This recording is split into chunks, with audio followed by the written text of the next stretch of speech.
अगर मैं आपसे कहूं कि एक राज्य में लाखों वोटर्स ऐसे हैं जिनकी उम्र का गणित ही गलत है, और अगर मैं ये भी कहूं कि ये डाटा व्हाट्सएप फॉरवर्ड नहीं, ऑफिशियल वेरिफिकेशन से निकला है, तो क्या आप इसे लोकतंत्र पर हमला नहीं कहेंगे? आज बात करेंगे वेस्ट बंगाल वोट मैनिपुलेशन और उस सिस्टम की जिसे रोका भी गया और पूरा लागू भी नहीं होने दिया गया। SIR, special intensive revision. SIR क्या है? एसआईआर कोई पॉलिटिकल टूल नहीं।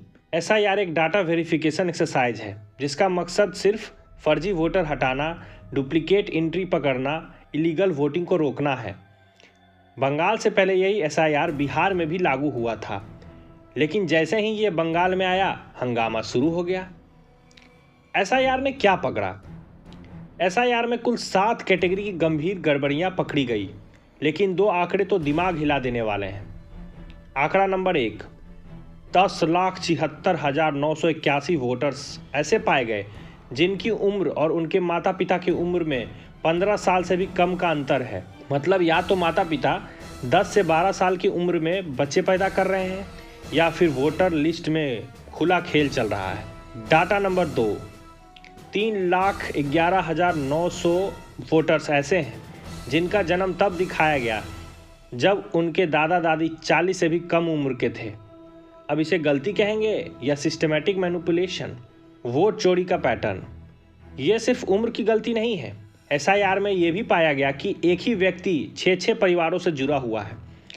2002 और 2005 की वोटर लिस्ट में पिता का नाम अलग, जेंडर मिसमैच, 45 प्लस उम्र, लेकिन 2002 लिस्ट में नाम नहीं।